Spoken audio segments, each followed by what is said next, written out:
This is IELTS Speaking mock test. Candidate is subscriber. Candidate number 12345. Examiner is Roshna Khanal. Examiner number 6789. Good morning. My name is Roshna Khanal. Can you please tell me your full name, please? My name is Subscriber. Thank you. And what should I call you?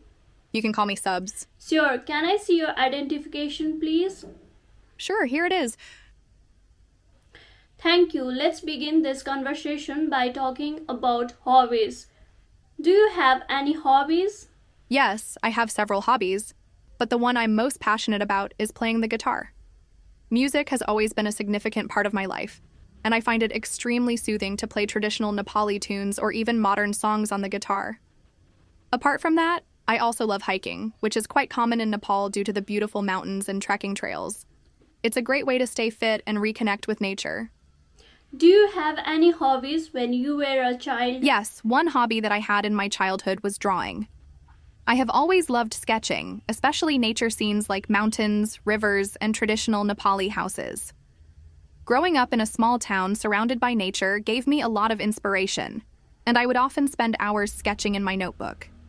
Even today, whenever I get the time, I still draw. And it's a great way for me to relax and express my creativity. Do you have same hobbies as your family members? Actually, some of my hobbies are shared with my family members.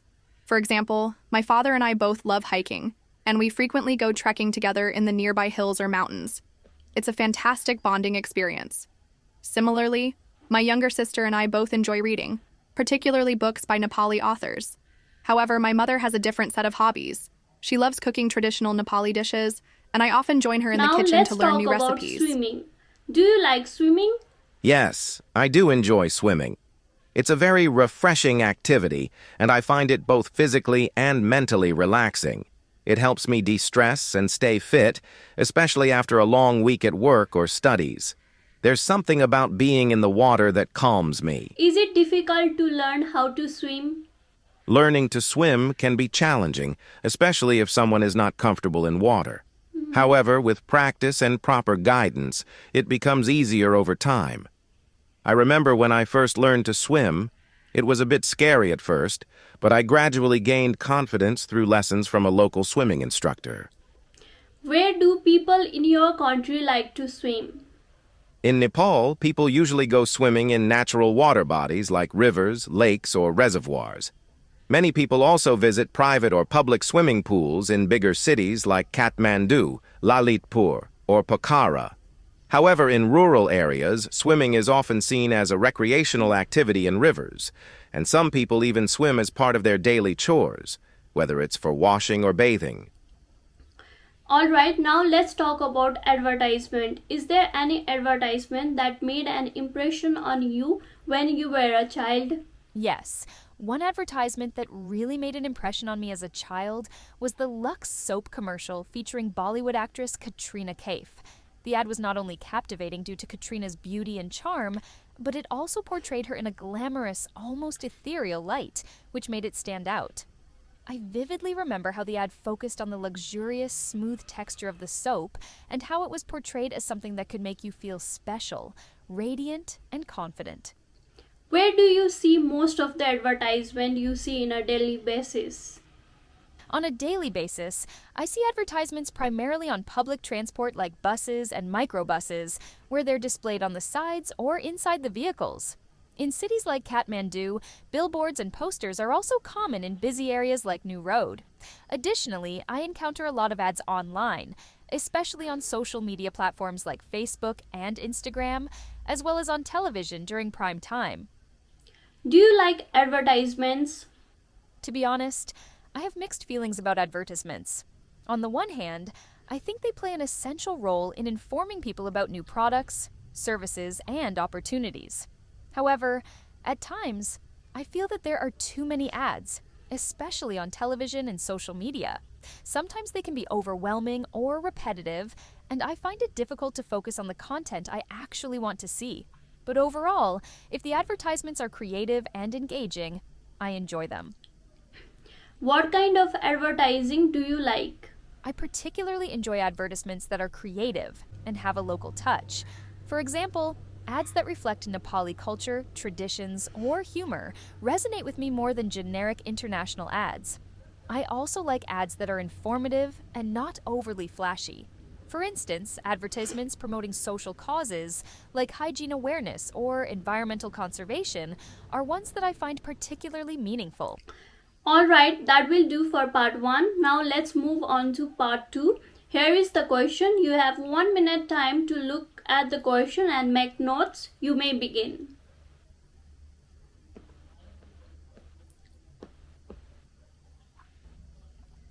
Alright, your time is up. Now you can talk in this topic for 2 minutes. You can start.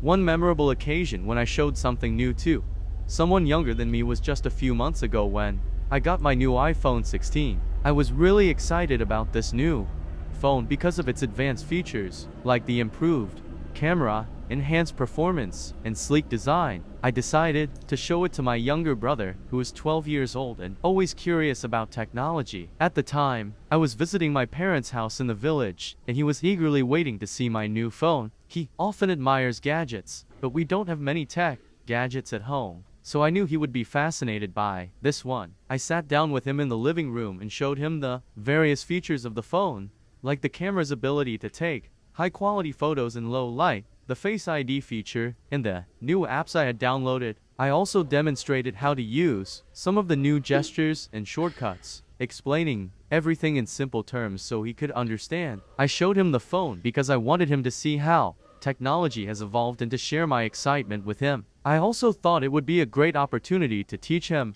how to use new technology responsibly, as I know he will likely be using similar devices in the future. As for how I felt, I was really happy to share something I was passionate about with my younger brother. Seeing his eyes light up when he realized all the things the phone could do made me feel proud and connected to him. It also made me appreciate how much technology has advanced in recent years, as my brother found it also fascinating. Overall, it was a fulfilling experience to introduce him to something new. Okay, 2 minutes has passed. Now we are going to part 3.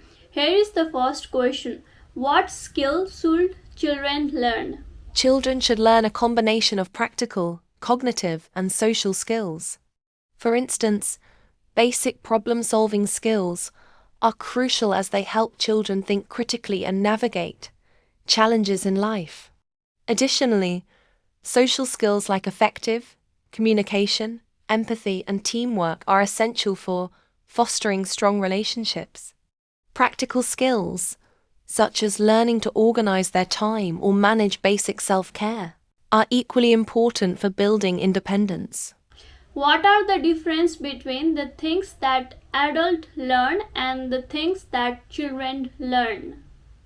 The primary difference lies in the purpose and nature of learning. Children often learn foundational knowledge and skills, such as literacy, numeracy, and social behavior, which serve as the building blocks for their future education. In contrast, adults tend to engage in specialized or practical learning, focusing on professional development or life skills. Additionally, adults often learn with a goal-oriented mindset, while children's learning is more exploratory and curiosity-driven. Why are some people not willing to ask help from other people while studying? There are several reasons why people may hesitate to ask for help. One common factor is fear of judgment or appearing less capable in front of peers. For instance, a student might avoid asking a teacher about a concept they didn't understand because they fear being labeled as slow. Additionally, some individuals may have a strong sense of independence, believing they should solve problems on their own. What skills do you think children should learn before going to school? Before starting school, children should develop basic social, motor, and cognitive skills. Social skills such as sharing, taking turns, and listening to instructions help them interact effectively with teachers and peers. Fine motor skills, like holding a pencil or using scissors, are important for classroom activities. Cognitive skills, such as recognizing letters, numbers, or shapes, lay the groundwork for early academic success. How can young people be motivated to learn new things? Motivating young people to learn often requires making the process enjoyable and relevant. For example, using technology like educational apps or gamified lessons can make learning fun. Additionally, providing positive reinforcement, such as praise or rewards for effort, can boost their enthusiasm and confidence. Okay, we have come to the end of this conversation. Thank you for being here.